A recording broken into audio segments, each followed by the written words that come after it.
So, Smart is Cool Women Entrepreneurs. We want to just let you know that Ariane, the speaker tonight, is one of our dearest friends and advisors to growing our company. And she's been a part of our journey. So we feel so blessed to be an extension of what she has to say and a big part of how we're growing our community and what we're evolving into. It has a big part to do with our passion and listening to our hearts and finding direction. Pardon. The beginning of Smart is Cool, as you said in my introduction, had to do with a fashion company. And Anna and I came together a few years ago because she's formally trained, and I just, as you heard, was self-taught. And I never knew where life's journey was going to be. As Ariane was saying, you can have many choices and paths come your way, and making a decision to just feel what is passionate, what you really are interested in. And I had no idea that I was really interested in fashion, but it just evolved out of watching these young girls walk by with t-shirts that had degrading messages. Skinny bitch, marry rich, beat me, slap me, but don't touch my hair. And I thought, oh my God, there has to be an alternative. There has to be something that's cool and smart for these young women. And I'm just giving you the short version of this. So I had a t-shirt line that was selling for tweens nationwide. And Anna was a fashion designer for somebody else. And we met at a trade show. And at that trade show, it was kismet that we just kind of shared the same feelings about fashion, about wanting to make a difference, about giving back into the community. And we became really great friends and started to think that we could make a change and give back. And we decided to create a t-shirt line that would do that. So in doing that, we got involved with a nonprofit organization called Girls Take Charge. And Girls Take Charge is run by a wonderful woman, Beth Mooney. And she invited us to speak in front of high school girls, and then while we were there, it was on college campuses where we got to meet college women. And at this event, while we were meeting the high school girls, talking about being entrepreneurs, following our dreams, being passionate about life, that anything's possible, we discovered that the college women that were a part of facilitating the day would ask us questions at the end of the day. How do you do this? I just realized I see where these girls in high school have all the questions. Now I'm leaving college. How do I get an interview? What do I wear? What do I do? That they had all these questions, and we started to realize that there's this community of women that are looking for direction. So as we started to grow and build Smart is Cool, we decided to evolve. And what was a t-shirt company has now become a multimedia company. So our message that was originally branded on a t-shirt is now evolved into a book where we've interviewed women like Ariane. We've interviewed women that are CEOs of big businesses, Geraldine Laybourne, who created the Oxygen Network with Oprah Winfrey. So in this book, we've become the guides. We're interviewing these incredible women that are spreading this message, and they are telling us their story and to pass down to next generation. So as you can see, a humble beginning of a t-shirt idea has now become into this movement, Smart is Cool. And from there, we've now created on a college campus, Binghamton University, the first chartered Smart is Cool club. And we're just really trying to build this out. A big part of our relationship with Ariane is, as you can see how wonderful her website is, we're creating an area on our website to include That's Sick. And That's Sick are Smart is Cool stories on college campuses. So, and on on that note, I mean, Anna has a lot to tell you about how we're building, but the first point was just to tell you who we are and what we're doing and how we're growing. And it's just the beginning, but we really feel that our community is going to be the change makers, and you're going to be able to benefit from being a part of the community from college, and then when you leave into the Smart is Cool Society, where we'll have events and we'll hold online podcasts and a bunch of other things that Anna will tell you about. So as we develop the website, like Erin was saying, we'll talk about more, but what we're trying to do, and as entrepreneurial women, we've just realized that there's so much to give back and there's so much to do, and being an entrepreneur, one of the first things you need to do is trademark everything. How many women want to go on to be business owners themselves, or are you? Well, trademarking is huge. We actually, how Ariane says, she's had so many people come into contact with her, and Erin was she could tell you more of that story, at a conference where it was just networking. I mean, networking is so big as an entrepreneur. And there was this lawyer there who we became friends with, who is an IP lawyer for huge companies, Fortune 500, probably, at least 200s. And he has been our lawyer for now 6 months, works for a very small fee, and he actually acquired Smart is Cool for us. We didn't have smartiscool.com before. Somebody had taken it, and we own the IP address, the intellectual property to it. So we were able to fight that and gain our smartiscool.com back just in the last week. We had a close friend work on that. So those are all really important things about building a business. We just, just on the back end of things that you really need to be up on. If you go to the USPTO site and you search under TESS, you can search whatever you're trying to trademark, and it'll tell you who has it, what the status is, things like that, as well as, and then you can register under TEAS. And sometimes, I think Erin and I, when we were first looking at this and we were thinking Smart is Cool, it took us 2 years to register Smart is Cool, and we were so lucky that nobody took it. And you're like, oh my God, I don't have a lawyer, and I don't have money, and am I going to do this myself? And Erin and I sat there, I totally remember, we had a studio in Brooklyn, and we're like, we're just going to do this. And you know what? We did it right, because we own it. So I think a lot of it is really intimidating, and if you just really take the time to focus and not get so intimidated by what the process and the steps are to make your company totally legal and legit, it's really not that hard. And, it's in plain English. And these are just things that are really, really, getting a lawyer, reading contracts. Erin's really great at reading contracts, and we've had to deal with so many meetings and licensings and having disclaimers and things like that. And for the most part of it, especially in the beginning, it's her and I that have done it, and her and I that have researched, and what does this word mean, and what does this mean? And I think that as women entrepreneurs, especially as women, sometimes we get a little intimidated, and we're like, what's the language here, or is this going to be something that I can handle? What if I did it wrong? And if you just kind of breathe, take it all in, Google it. You don't understand a word, or you don't understand what this means, look for other examples. And I think that's a major, major part of just getting your business up and running logistically correctly. And it's really not that hard. I went to fashion school. I think I took a math class and probably a writing class. It was all about sewing, and they don't teach you this. You have tons of people come in and talk to you about, starting your business or going into the corporate world and all this stuff, and you're like, yeah, but what about trademarking and all these other things? So it's so overwhelming. But I'm telling you, as entrepreneurs and people who've been doing this for the last 5 years, it really isn't that hard, and it's so important to, have that, because if we didn't have that IP address and we actually registered it under all classifications, we were able to go and say, this is ours, give it back to us. And he was like, sure, no problem, $200, it's yours. And what Anna's saying also about accessing the Small Business Bureau, there are a lot of people that can help you. And what we found, as life would be so generous, we've had wonderful people gift themselves to us in many ways. We met a mentor by the name of Steve Mazarski. He was in his late 50s. uber entrepreneur, graduated from his class, president at Brown University. He was the manager to the Allman Brothers. He discovered Cyndi Lauper. He was this real eccentric millionaire. And when we had our first line of clothing that was in the boutiques, we were up against a guy that wanted to come work with us but take over our business.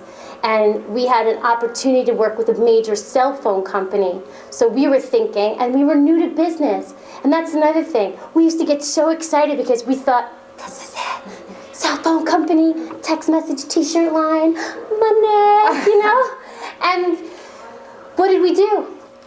Called an ex-boyfriend who's a musician who every time I'd go to one of his band's shows, he'd have a fan club, and this one guy was up front, you know, wouldn't let anybody, not his mother, stand in the front. I was the guy's girlfriend. I had to stand behind him. But he was a lawyer. Found out he was a lawyer. We needed a lawyer because there was a big contract coming up. Made a phone call, and he said, sure, have Anna come in, I'll meet with you. We went to his office, and it's Eaton and Van Winkle on 33rd Park Avenue. He was a partner. Take up the elevator, go into this huge conference room, and Anna and I are sitting there with him and 12 of his other lawyers. And he said, come on, tell me what's happening, what's the deal? And he invited Steve Mazarski to this meeting. And this is where Steve, Anna, and I met. He stayed after the meeting, after we went back and forth, and we decided we wanted to talk more. He was interesting. He knew so much because, guys, girls, people with experience and age know more than you. Don't be afraid to ask. Don't be afraid to look stupid. You don't know. They know you don't know. So just be honest. And we were. And he thought we were adorable. We thought that we were interesting and passionate. And he said, you two don't know anything about business. But I really love how excited you are. Really love what you have here. You have something more than what anybody else could have with whatever degree. You are on fire. You are not going to stop. So he took us under his wing, and he brought us to his penthouse apartment. He taught us how to write a business plan. Oh, that sounded funny. Nothing happened in that penthouse apartment. He made us breakfast, and his girlfriend was there, and it was really nice. But he brought us for the weekend, but we went home and came back. And he taught numbers and sat down. And he said, girls, if you're going to have a company, you got to think. And when we were getting by, you know, there were times where we were broke and we couldn't get to our studio, and we really couldn't pay the toll to come from Jersey to Brooklyn. So we had to like really plan things out. We were struggling. And he's saying, well, you need $1 million. And the two of us were like, oh my goodness, $1 million. But he wrote out why we would need $1 million, made a plan, and then he taught us to go for venture capitalist money. And VC money is a big deal. There are a lot of wealthy people out there that are interested in taking chances. You're going to learn, though, that some of them want 50% because they're the money man. You can have all the ideas in the world, but without this money, that idea is just an idea, and they'll say, I want 50%. And it gets scary. So there's some decisions you're going to have to go on gut. There are things you're going to have to pass on. And what happened to Anna and I with Steve is he died. He had cancer, and he was in remission. And he loved us, and he spent the last few months of his life teaching us. And there's not a day that goes by that we don't say, oh, Mazarskiism, because he taught us. That was the greatest opportunity. And what happened was, when we were going for the venture capitalist money, we thought, this is it. We're on our way to building a big company. But that company that we would have built with Steve 2 years ago is not the company that we're building today. And today, the company that we're building is organically and authentically what it's supposed to be. And he saw it 2 years ago. He saw the big picture. He saw what Smart is Cool could be as a movement. He sent little seeds. He planted them in us. He gave us ideas. But it took time to grow, and that was another thing that we learned. You have to be patient. Nothing happens overnight. And nothing happens overnight. Like Ariane said, she's taken 1,000 meetings. Anna and I have met people in Starbucks. You know, we have met them in front of their daycare center picking up their kids. We've taken meetings up, down, all around with people that will meet. In the back of the car. Who are like we've driven people places to be like, okay, if that's the only time we can meet you. And that's the other thing. We have a friend that says the law of allowance, and she lives by it. She's actually a blogger for Oprah. She's another one of our mentors who are part of our college society. And she just says, like, allow things to happen. I think when Erin and I first started, she actually went through the program first, then I did. And we did it separate. It was just kind of weird that we were both doing this program. And it was like a women's network for support system for entrepreneurs. And they talk so much about your idea and being so close to it and, you know, not letting anyone in and they're going to copy it. And oh my goodness. The effort you put into a business is so grand that for somebody else to go and put that kind of effort, like, tell everybody. Don't tell them your secrets. Don't tell them anything that's going to give a bad energy, but allow everybody in, because you never know who's going to help you. And I think what Ariane said about having, you know, 5 people that you're change people, well, we have probably like 5 to 10 people that have the skills that we don't, and that is so important. We're reading a book about Henry Ford. It's Think and Grow Rich, and they talk about Henry Ford and how he only had a 6th grade education, but the reason he was so successful was because he recognized what he didn't have and said, okay, you have this, you have that, you have that, you're all on my team, you complement each other, and you're going to make me a better business person. And that's something that we definitely, you know, with Steve, we've had that. We now have another mentor who has also, which I don't know how, I mean, we're just so lucky. I mean, Steve was someone who took a company $3 million in the hole and sold it to Marble for $65 million. We're been taking meetings with another mentor who meets us probably like once every 2 weeks and helps us strategize our business. And he started his first business when he was 24 and sold it like 6 years later for 4 times its value, started another business, sold it 2 years later for 7 times its value. Now he works for that business and gets paid $1 million a month to work for them. So, and these are the people that'll come into your life. And it's we met him at karaoke. Oh yeah, we met, exactly. just to let you know. Yeah, like, just welcome everybody, But because you never know.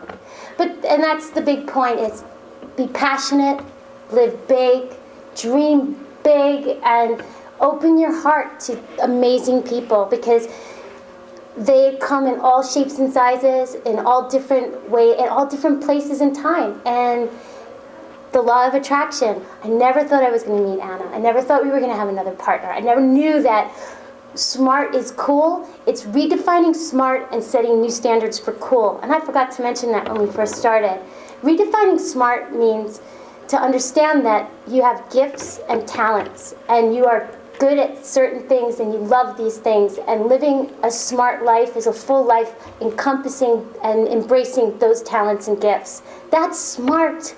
Trying to be something you're not, living up to somebody else's expectation, it's a whole lot of wasted time. And redefining, you know, and setting new standards for cool is giving back to the community, understanding that you are a part of a community, that it is not just you in front of your computer and your small family, but we are part of a greater good and a greater world. And when you can give selflessly to something else, you feel that, and that becomes a part of you, and nobody can ever take that away when you touch somebody else's life. So I hope in our message and in being an entrepreneur and in going for everything that's possibly in front of you is to really keep your eyes open, your heart open, and your hand open, because people will help you and guide you and make anything possible. We're not, you know, I just in my notes, like, it is hard.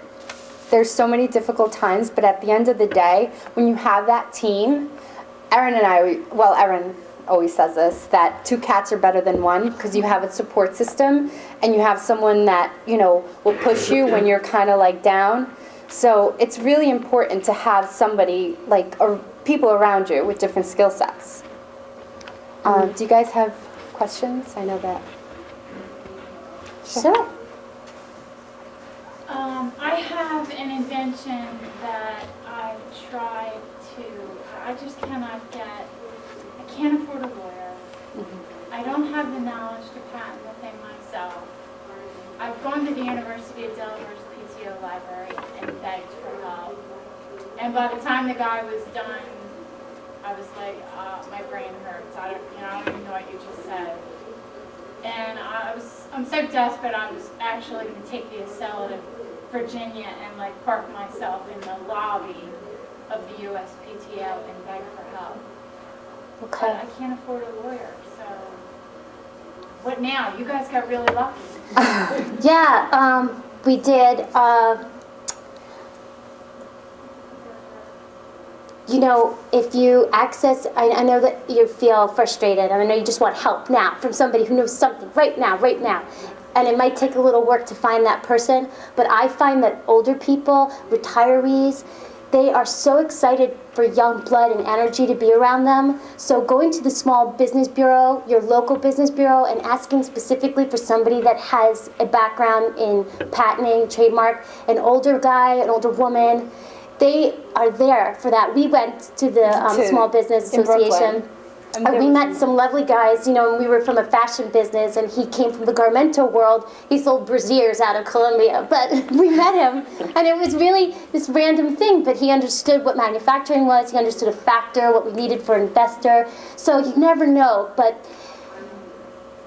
going to a library and wanting to think that somebody there, I think, try to find an older person. Google somebody who's patented something. Find somebody that maybe patents something similar to you, or maybe like that's done it a couple. Find an invention that you really like. Find the original person and reach out to them with some success. Send some emails. Put your own personal, unique ask on there. Geraldine Laybourne. Okay, I have to tell. So, what Erin's saying, I had heard Geraldine Laybourne speak at a conference with ladies who launch Find Women's Network.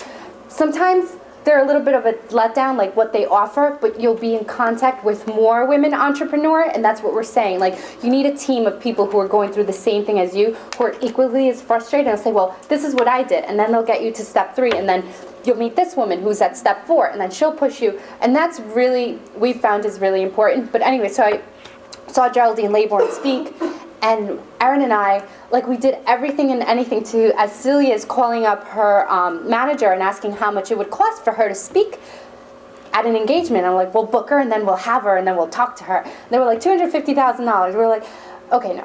So Erin Googled her on Facebook, wrote her a really honest email, because you can email someone through Facebook, and told her, this is who we are, this is what we do, we're smart as cool. And she wrote back, and she said, absolutely, I'll take a meeting with you.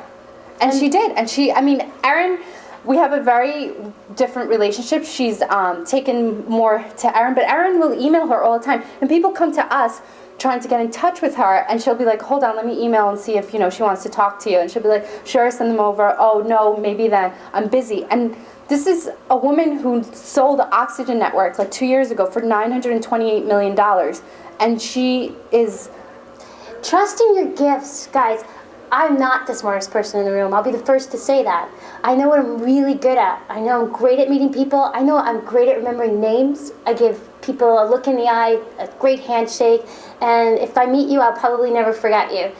I don't know what maybe it's a learning disability. I don't know if I'm compensating, like the blind can smell better. I don't know what it is about my brain, but I have this amazing ability. So I'm not afraid. I'm not afraid of the Geraldine Laybournes. I'm not afraid of the people that sell companies for $925 million. I'm not afraid of the person that washes a window to make, $9.25. To me, we're all equal, and I just treat everyone that way, and that's my really special, unique gift that I get to bring to this company every single day. I'm so blessed that this is what I get to explore about me. Find out what's unique in you, find what you're really good at, and touch everything you do with that. A letter, an email. It was an email. It was an email to this woman, but it was from my heart, and she responded. This is a woman who people pay to take meetings with, and she took a meeting with us, and she's an advisor, and she's in our book. And, Madeleine Albright is one of her greatest friends, and we're just so lucky. So we can't say enough. You're taught in school, you have every business class to make you good at accounting, to make you good at reading contracts, to make you good at understanding what a debate is and how to fight for an issue. But really, the biggest lesson you're going to know when you get out there is your heart and who you are and what you want to make happen in the world. And believe us, that when we say smart is cool, life is good, and, change is welcome, Really, really, really. And I know this might be an interesting group of women to give advice today, because we all come from a real humble, spiritual, purposeful point of view. Ariane has a very impressive business background, but if you know her today, she's all heart, she's all spiritual. You know, it's great that she went to Stanford, but it's not the first thing you'd ever hear out of her mouth, ever. You know? Any other questions?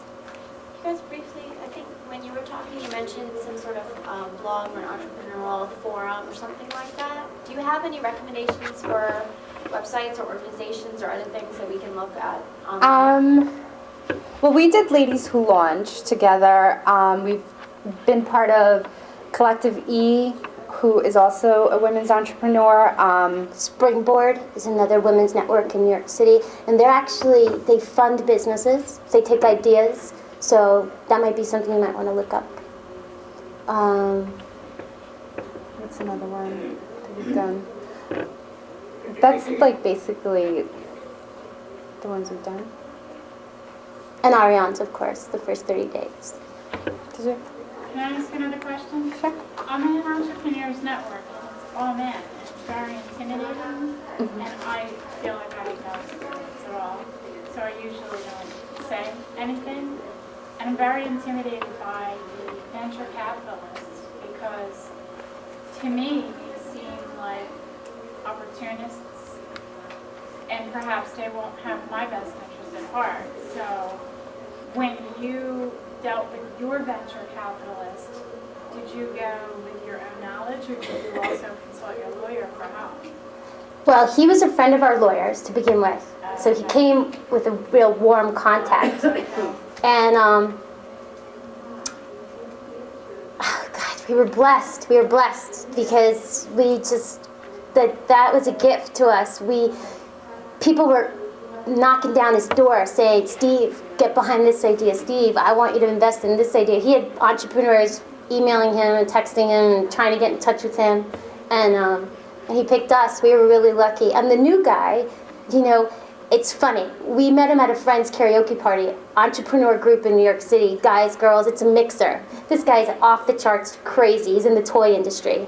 And he invites us. Plans it. The one who plans the karaoke night.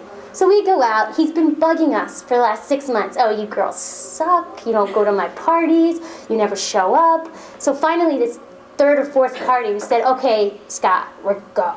You know? So when we go, we get there a little early, and we meet one of his friends from high school. And this guy is now a mentor to us. This is the one who sold his company for $300+ million. His first one, sold his second one. He's the most down-to-earth, casual guy you'd ever meet. You'd never think he was worth as much as he's worth. But he's successful in business, he's passionate, and it turns out his life dream is to be an angel investor. He wants to experience that. He's been very closed in his world of where he's made his fortune, and he'd like to open it to become an angel investor. So that night when we met him, I was looking at Anna and I was like, I just have this really good vibe with him. I think we're gonna work with him. Like, I really have this feeling.